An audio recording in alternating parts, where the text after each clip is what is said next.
Sejatinya perjalanan rumah tangga itu seperti perahu yang akan siap berlayar menaungi lautan yang luas. Tak tahu kapan ombak itu datang menerpa, tak tahu kapan akan angin badai datang menerpa. Dan pernikahan bukanlah tentang umur siapa yang paling tua, tapi tentang kesiapan bagaimana kita bisa menghadapi pernikahan itu dengan baik. Dan kuncinya ialah berserah diri kepada Allah Subhanahu wa taala. Kalau semuanya diniatkan karena Allah, kalau semuanya itu dijalankan berdasarkan tuntunan Allah Subhanahu wa taala, maka insya Allah sampailah perahu itu kepada biduk yang dituju. Assalamualaikum saudara-saudara, selamat datang di channel YouTube Andika Mafa Official, channel YouTube-nya Putra Melayu Asli. Jangan lupa like, komen, dan subscribe ya. Takkan Melayu hilang di bumi. Selamat menikmati. La nabiyya ba'dah. Allahumma salli wa sallim ala nabiyil karim wa ala alihi wa sahbihi rasulillahi ajma'in. Raditu billahi rabba wa bil islami dina wa bi muhammadin nabiyya wa rasula wa bil qur'ani imama. Rabbi israh li sadri wa yassir li amri wa hlul 'uqdatam min lisani yafqahu qawli. Faqala Allah ta'ala fi kitabihil karim. Na'udzu billahi minasy syaithanir rajim. Bismillahirrahmanirrahim. Wa min ayatihi an khalaqa lakum min anfusikum azwajan litaskunu ilaiha wa ja'ala bainakum mawaddatan wa rahmah. Inna fi dzalika laayatin liqaumin yatafakkarun. Faqala Rasulullah sallallahu alaihi wasallam fi kitabihil hadits, la taghdab walakal jannah. Sadaqallahul azim. Bersyukur kita kepada Allah Subhanahu wa taala atas limpahan rahmat karunia Allah Subhanahu wa taala. Atas izin Allah kita bisa diberikan oleh Allah nikmat kesehatan dan kesempatan hingga hari ini kita masih hidup, hingga hari ini kita bisa bersama-sama hadir memenuhi undangan saudara kita dalam acara Walimatul Urus saudara kita Ayu dan Kakanda Ahmad. Mudah-mudahan keluarga ini nanti menjadi keluarga sakinah, mawaddah, warahmah. Amin. Amin ya rabbal alamin. Yang kami hormati Ketua RT 28 atau yang mewakili, yang kami hormati abangda kami anggota DPRD Kota Kabupaten Banyuasin yang hadir di tengah kita, Bapak Su Istiqlal SEMSI. Yang kami hormati para alim ulama, cerdik pandai, tokoh masyarakat, bapak-bapak, ibu-ibu yang kami muliakan, yang tak bisa kami sebutkan satu persatu. Insya Allah kita semua senantiasa dalam rahmat dan rahim Allah Subhanahu wa taala. Amin. Amin ya rabbal alamin. Bapak ibu yang dirahmati oleh Allah Subhanahu wa taala, pernikahan ialah suatu ikatan yang suci. Dalam Al-Qur'an mitsaqan ghalidha adalah ikatan yang kuat. Kenapa dikatakan ikatan yang kuat? Karena telah menyatukan dua insan yang berbeda, menyatukan dua keluarga yang berbeda, menyatukan antara laki-laki dan perempuan, dua orang yang juga berbeda, beda asal usulnya, beda orang tuanya, ayah dan ibunya, beda pula cara berpikirnya, beda pula kebiasaannya, semuanya berbeda. Itulah dikatakan Al-Quran disatukan dalam ikatan yang kuat, tapi bukan hanya kuat, tapi alhamdulillah suci. Kenapa suci? Karena semuanya diniatkan untuk beribadah kepada Allah Subhanahu wa taala. Jadi tujuan dari pernikahan bukanlah hanya memadukan cinta dan kasih sayang saja, tapi pernikahan ialah muaranya mengharap ridho Allah Subhanahu wa taala. Mudah-mudahan keluarga yang dibangun oleh Ayu kita Ayu dan abangda kita Ahmad, insya Allah senantiasa dalam lindungan Allah Subhanahu wa Ta'ala. Karena apa? Sejatinya perjalanan rumah tangga itu seperti perahu yang akan siap berlayar menaungi lautan yang luas. Tak tahu kapan ombak itu datang menerpa, tak tahu kapan akan angin badai datang menerpa.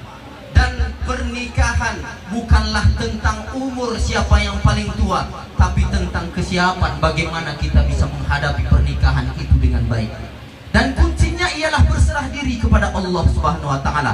Kalau semuanya diniatkan karena Allah, kalau semuanya itu dijalankan berdasarkan tuntunan Allah Subhanahu wa Ta'ala, maka insya Allah sampailah perahu itu kepada biduk yang dituju, ya. Sampailah perahu itu ke tujuan yang kita inginkan, yaitu mengharap ridho Allah, dan insya Allah nanti dipersatukan bukan hanya di dunia, tapi insya Allah sampai di akhirat bersama-sama.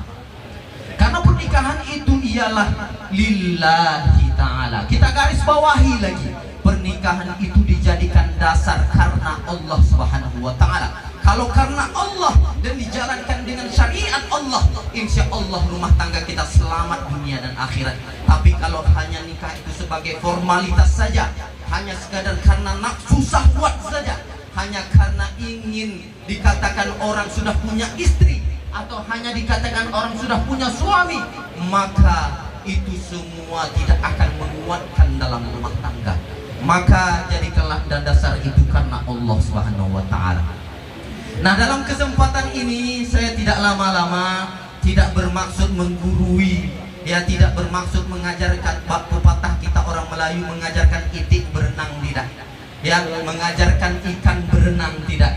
Kita hanya saling ingat mengingatkan. Mudah-mudahan yang kami sampaikan ini berdasarkan tuntunan agama kita bisa menjadi pegangan, bisa menjadi pegangan kita yang hadir maupun yang sudah lama menikah maupun yang baru menikah. Karena perjalanan rumah tangga itu bukan tergantung berapa lama dia menikah, tapi bagaimana cara menyelesaikan persoalan dalam rumah tangga itu. Banyak orang sampai tua setiap hari marah-marah juga, berantem juga, benar? Iya kan? Banyak yang masih tua, udah tua, umur pernikahannya 30 tahun, di ujung-ujung akhirnya berpisah juga. Jadi pernikahan itu harus berdasarkan tuntunan agama kita. Maka bagaimana kata agama kita? Minimal ada 3 hal. Saya hanya mau garisi 3 hal. Mudah-mudahan ini nanti bisa menjadi penawar, pendingin dalam rumah tangga, siapapun itu. Yang pertama, pernikahan itu kata agama kita lita'arofu, saling kenal mengenal. Katakan manusia itu berpasang-pasangan, bersuku-suku dan berbangsa-bangsa. Untuk apa? Saling kenal mengenal. Jadi dalam rumah tangga itu bukan hanya ketika mau menikah saja mengenal. Karena ketika mau menikah sampai di pernikahan itu belum tentu semuanya kita tahu dari pasangan kita, Pak Bu. Yang perempuan mungkin belum seluruhnya kelihatan di hadapan yang laki-laki. Yang laki-laki tidak keseluruhannya nampak di perempuan. Mungkin selama masa mengenal sebelum menikah masih tahan menahan, Pak, masih malu. Diajak makan bakso, baksonya ada 5 butir, dalam mangkoknya perempuan makannya cuma 1 butir, masih malu-malu. Benar? Iya kan? Mungkin yang laki-laki juga demikian, tak ditampakkan sifat aslinya selama mengenal sama istrinya. Maka mungkin tidurnya belum tentu kita tahu bagaimana tidur suami kita selama ini, ngorok atau tidak, dan lain sebagainya. Maka mengenal itu bukan hanya ketika mau menikah saja. Maka selalulah dalam rumah tangga itu sampai akhir hayat saling mengenal pasangan kita. Karena bisa jadi pasangan kita ada yang disembunyikan dari kita dan kita tidak tahu itu, dan ketika kita langgar itu menjadi problem masalah dalam rumah tangga. Maka sampai kapanpun orang yang menikah jangan pernah lupa untuk saling kenal mengenal. Apalagi perempuan. Perempuan itu sifatnya sedetik sekarang saat ini berbicara masih tertawa-tertawa. 15 menit lagi tiba-tiba dia marah merajuk, tak tahu sebab. Benar? Itu sifat manusia, bawaan itu. Bawaan. perempuan itu bawaannya seperti itu. Sebentar nanti datang masa menstruasinya, berubah lagi pemikirannya, berubah lagi sifatnya, berubah lagi perangainya. Maka senantiasalah untuk saling kenal mengenal. Kalau kita sudah saling kenal mengenal, tahu pasangan kita di mana kelebihannya dan kekurangannya. Kita yang laki-laki tahu kekurangan dan kelebihan yang perempuan tahu kekurangan dan kelebihan yang laki-laki. Disitulah seninya nanti untuk saling melengkapi. Makanya dalam ayat Al-Quran, hunna libasul lakum wa antum libasul lahun. Ketika kita sudah saling kenal mengenal, maka kita tahu, oh iya, istri saya kurangnya di sini, suami saya kurangnya di sini. Maka bisalah kita saling menjaga, saling menjaga ucapan, saling menjaga tingkah laku, saling menjaga perasaan, ya kan? Saling menjaga, semuanya lah dijaga. Maka jangan pernah berhenti untuk saling kenal mengenal. Maka Bang Ahmad, belajarlah terus tentang istrinya, karena dia hanya manusia biasa. Pasti tak ada manusia yang sempurna. Setelah menikah ini timbullah seluruh kekurangan istri itu nampak jelas di depan mata. Yang perempuan juga demikian. Ketika ini satu hari pernikahan, timbullah seluruh kekurangan suami itu nampak di depan mata. Maka saling lengkap melengkapilah, ya. Saling melengkapilah, yang kelebihan laki-laki melengkapi kekurangan perempuan, yang perempuan melengkapi kekurangan laki-laki. Insya Allah kalau saling lengkap melengkapi akan aman, selamat perjalanan rumah tangganya. Yang kedua yang ingin kami sampaikan ialah, yang pertama lita'arufu, yang kedua ialah tafahum, saling memahami. Kata Rasulullah seperti itu. Maka dalam rumah tangga itu selain saling kenal mengenal, maka saling paham, memahami. Yang paling sulit itu saling paham memahami, Bu. Apalagi mohon maaf, pengantin kita hari ini, saya dengar tadi yang laki-laki bekerja, yang perempuan bekerja. Ini bisa jadi masalah besar dalam rumah tangga. Iya, karena akan timbul egois masing-masing. Nanti ada masalah sama perempuan, bang saya capek juga, bang saya kan kerja juga.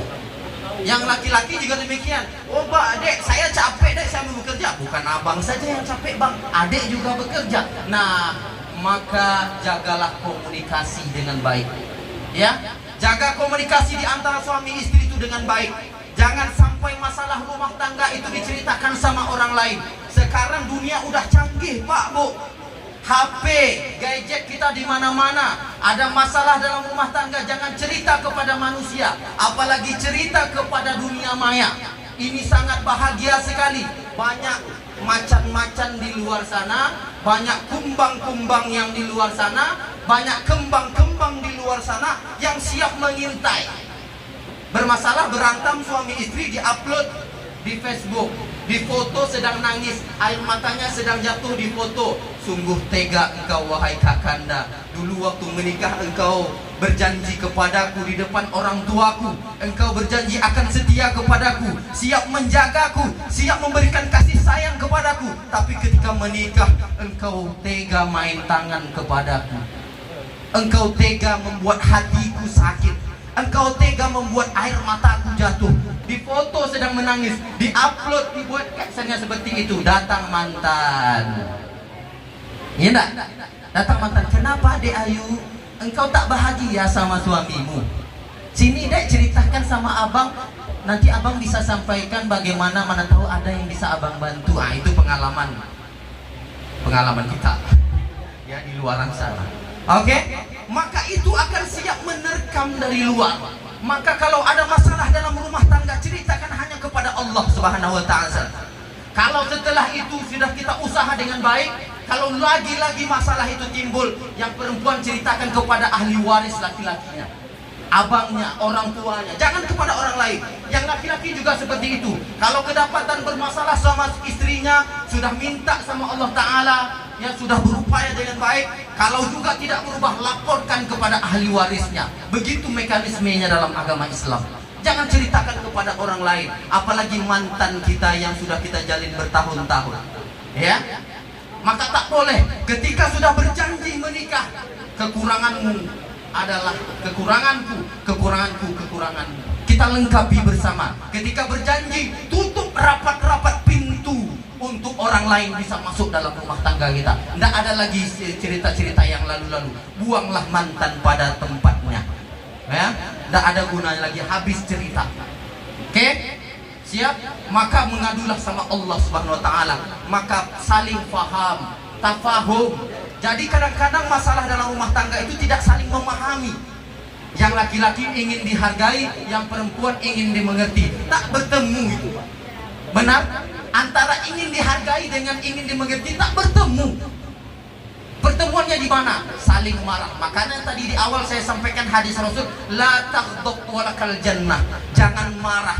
Karena kata Rasul, kalau engkau bisa menahan amarahmu dalam rumah tanggamu, maka bagi engkau dan suamimu dipermudahkan jalan menuju surga. Makanya yang paling susah dalam rumah tangga menjaga itu adalah marah itu tadi, Pak.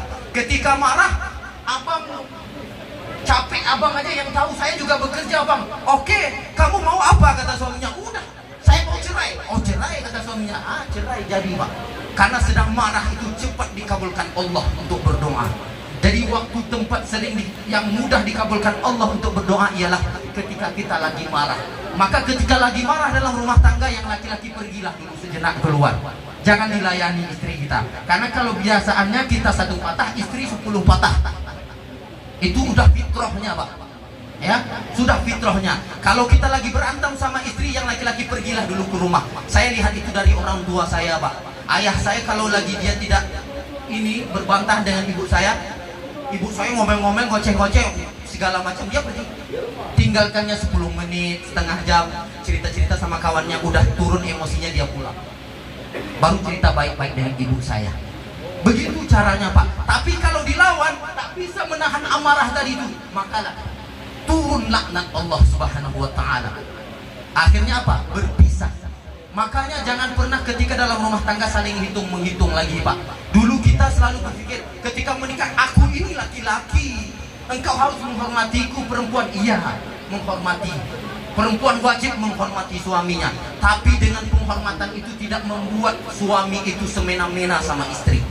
Ya, bukan ar-rijalul qawwamun 'alan nisa, tafsirnya itu bukan semena-mena, Pak.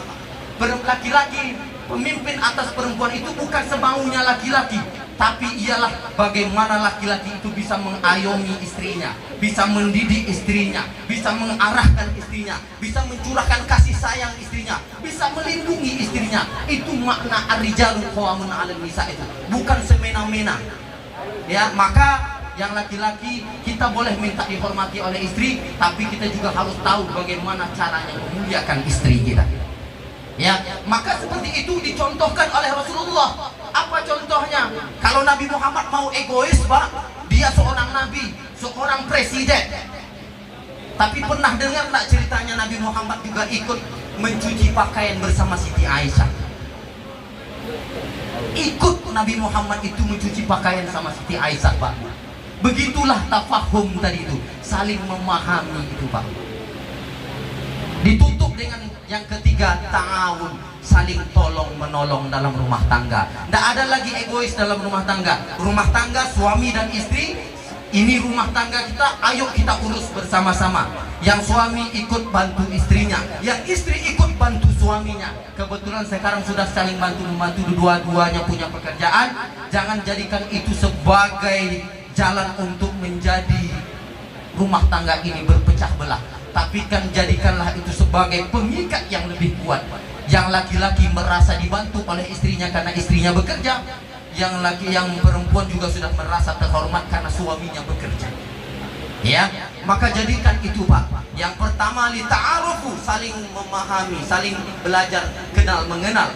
Yang kedua ialah saling memahami, paham memahami. Kalau ada yang marah, sedang marah, yang satu ikutlah dulu mencair. Jangan marah bertemu marah, jangan batu bertemu batu, nanti pecah, pasti pecah. Kalau satu jadi batu, satu jadi air. Yang satu jadi batu, satu jadi air lain. Yang ketiga, jangan lupa ta'awun, saling tolong menolong dalam rumah tangga. Jangan egois, jangan merasa, oh saya laki-laki, saya tak bisa sedikit pun mau membersihkan rumah. Tidak masalah. Kalau kita lagi libur mau nyuci halaman nggak apa-apa, iya kan? Nggak berkurang kehormatan kita, Pak. Kalau itu berkurang, udah berkurang kehormatan Nabi Muhammad. Benar? Nabi Muhammad tak merasa itu kurang karena dia merasa ingin membantu istrinya. Dia lihat suami istrinya capek, apalagi nanti jadi perempuan seperti Ayu-Ayu. Dia sudah bekerja, ada anak nanti ngurus anak lagi, ada rumah tangga ngurus makan suami lagi, nyuci pakaian suami lagi. Kita yang laki-laki cuma cari pekerjaan aja, kita bilang capek sama istri kita. Ini bukan membela Mbak Ayu, jangan senyum-senyum Mbak Ayu. Ya, bukan membela salah satu. Ya, ini maksudnya saling harga-menghargai. Bu Ayu juga begitu. Nampak suaminya capek, abang mau makan apa, mau minum apa. Kalau orang tua kita pun di kampung-kampung dulu begitu. Saya, emak saya, wallahi itu di depan mata saya lihat. Makanya bertahan sampai tua sekarang. Apa? Setiap ayah saya pulang dari melaut, karena kami di Riau, Pak, saya Pekanbaru di pesisir. Ayah saya nelayan.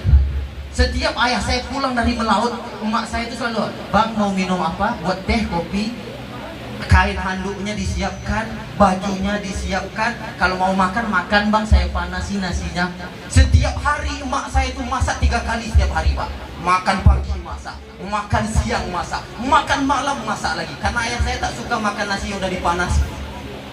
Tapi itu dikerjakan oleh emak saya dengan sukarela, dengan ketulusan hatinya. Karena dia menganggap itulah sebagai penghormatan dan ketaatan dia kepada suaminya. Alhamdulillah, sampai kami tua. Kalau dikatakan tadi keluarga besar, kami juga keluarga besar. Ayah saya, emak saya itu adik-beradiknya 12 orang.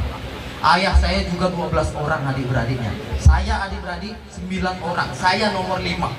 Alhamdulillah, sarjana semua, Pak. Nggak usah takut dengan rezeki yang sudah diatur oleh Allah Subhanahu Wa Taala. Hari ini kalau mau punya anak seberapapun dikasih Allah, silahkan. Nggak usah takut KB-KB. Kalau takut hanya karena kasih makan. Kalau kita takut ngasih, kita ikut program KB karena takut tidak ngasih makan, berdosa kita, Pak. Haram hukumnya.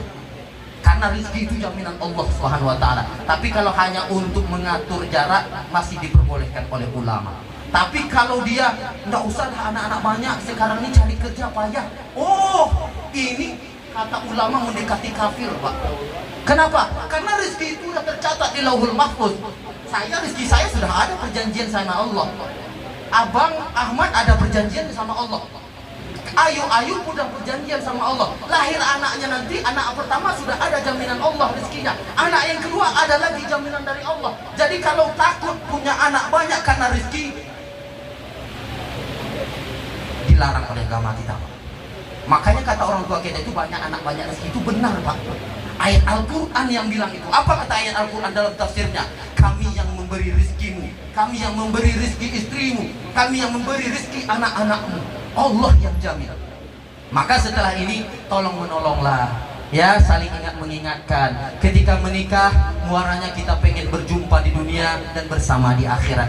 Maka setelah ini ayo, ya, pesan terakhir ini yang terakhir, karena menikah ini adalah karena Allah Subhanahu Wa Taala. Jadikan rumah tangga Kakanda Ahmad dan Ayu sebagai rumah tangga baiti jannati, rumahku surgaku. Hidupkan sholat 5 waktu. Karena kalau tak salat, tak gunanya, tak ada gunanya, ya. Ketika sudah menikah, tidak lagi mengurus diri saya dan diri kamu. Saya urusan saya dan kamu urusan kamu, tidak. Saling ingat mengingatkan. Sholat tepat waktu. Kalau sholat dijaga, insya Allah rumah tangganya aman. Insya Allah rezekinya lancar. Insya Allah jauh dari masalah. Karena apa? Karena sholat itulah yang menjaga kita. Tapi kalau sholat tak dijaga, insya Allah banyak nanti masalah yang muncul. Jaga sholat, jaga rumah tangga ini dengan sesuai syariat agama Islam. Insya Allah, Allah yang akan membimbing kita dunia dan akhirat. Siap? Ayu, siap? Kakanda Ahmad? Baik, mungkin hanya itu yang dapat saya sampaikan. Mudah-mudahan bisa bermanfaat, ya, insya Allah berkah dunia dan akhirat. Baik, karena ditutup langsung dengan doa, Mari kita menadahkan sama-sama meminta kepada Allah Subhanahu wa taala. Kita bermunajat kepada Allah. Mudah-mudahan kita yang hadir hari ini senantiasa dalam rahmat dan rahim Allah Subhanahu wa taala. Mudah-mudahan keluarga ahli bait yang menikah juga diberikan keselamatan dunia dan akhirat. Mudah-mudahan mempelai kita saudara Ahmad dan rekan Ayu senantiasa dalam lindungan Allah Subhanahu wa taala. Amin ya rabbal alamin. Ila hadratin Nabi Mustafa Muhammad Rasulullah sallallahu alaihi wasallam wa ala alihi wa ashabihi wa zurriyyatihi wa ahli baitihi ajma'in. Thumma ila arwahi abaina wa ummahatina wa ila arwahil muslimina wal muslimat wal mu'minina wal mu'minat. Thumma khususan ala hadhihi an-niyyah ahli al-bait minal muslimina wal muslimat wa li jaddina wa li jaddina wa li jaddatina wa li ustazina wa li asatizatina wa li masyayikhina wa liman ahsana ilaina. Thumma khususan ala hadhihi an-niyyah ahli al-bait. Al-Fatihah. A'udzu billahi minasy syaithanir rajim. Bismillahirrahmanirrahim. Alhamdulillahi rabbil alamin. Arrahmanir rahim. Maliki yaumiddin. Iyyaka na'budu wa iyyaka nasta'in. Ihdinas siratal mustaqim, siratal ladzina an'amta 'alaihim ghairil maghdubi 'alaihim waladdallin. Amin. A'udzu billahi minasy syaithanir rajim. Bismillahirrahmanirrahim. Alhamdulillahi rabbil alamin. Hamdan syakirin, hamdan na'imin, hamdan yuwafi ni'amahu wa yukafi mazidah. Ya Rabbana lakal hamdu kama yanbaghi li jalali wajhika al-karim wa 'azimi sultanik. Allahumma salli ala sayyidina Muhammad wa ala ali sayyidina Muhammad. Allahumma ij'alna minat tawwabin waj'alna minal mutatahhirin waj'alna min ibadikas salihin waj'alna min ibadikas sabirin syakirin bi rahmatika ya arhamar rahimin. Allahumma ighfir lana dhunubana wa liwalidina warhamhum kama rabbawna shighara wa li jaddina wa li jaddatina wa li ustazina wa li asatizatina ولمشائخنا ولمن أحسن إلينا ولجميع المسلمين والمسلمات والمؤمنين والمؤمنات الأحياء منهم والأموات برحمتك يا أرحم الراحمين. اللهم إنا نسألك رضاك والجنة ونعوذ بك من سخطك والنار. اللهم إنا نسألك السلامة، سلامة في الدين والدنيا والآخرة، وعافية في جسادنا وزيادة في علمنا وبركة في رزقنا وتوبة قبل الموت ورحمة عند الموت ومغفرة بعد الموت. اللهم هون علينا في شكرة الموت والنجاة من النار والعفو عند الحساب. اللهم اختم لنا بحسن الخاتمة ولا تختم علينا بسوء الخاتمة. اللهم نور قلوبنا بنور الإيمان. اللهم نور قلوبنا بنور الإسلام. اللهم نور قلوبنا بنور القرآن. اللهم نور قلوبنا بنور الهداية يا أرحم الراحمين. اللهم لا سهل إلا ما جعلته سهلا وأنت تجعل الحزن إذا شئت سهلا. بارك الله لكما وبارك عليكما وجمع بينكما في خير. Khususan akhina saudara Ahmad ya Allah dan ayunda kami Ayu ya Rahman ya Rahim birahmatika ya arhamar rahimin fid dunya wal akhirah. Allahumma alif bainal arsyain kama alafta bainal ma'i wat tin wa baina Adama wa Hawa wa baina Ibrahim wa Hajar wa Sarah wa baina Yusuf wa Zulaikha wa baina Ayyuba wa Rahmah wa baina Musa wa Safrah wa baina Sulaiman wa Balqis wa baina Sayyidina Muhammad Rasulullah sallallahu alaihi wasallam wa zawjatihi al-mutahharati ridwanullahi alaihina ajma'in bi rahmatika ya arhamar rahimin. Rabbana zalamna anfusana wa illam taghfir lana wa tarhamna lanakunanna minal khasirin. Rabbana la tuzigh qulubana ba'da idh hadaytana wa hab lana min ladunka rahmah innaka antal wahhab. Rabbana hab lana min azwajina wa dhurriyyatina qurrata a'yun waj'alna lil muttaqina imama. Rabbana atina fid dunya hasanah wa fil akhirati hasanah wa qina adzaban nar. Subhana rabbika rabbil izzati amma yasifun. Salamun 'alal mursalin walhamdulillahi rabbil alamin. Lebih kurang mohon maaf kalau ada kata yang salah menyinggung perasaan atau perbuatan yang tidak mengenakan. Itulah saya pribadi, al-insanu makanul khata' wan nisyan, tempatnya salah dan lupa. Lebih kurang mohon maaf. Assalamualaikum warahmatullahi wabarakatuh.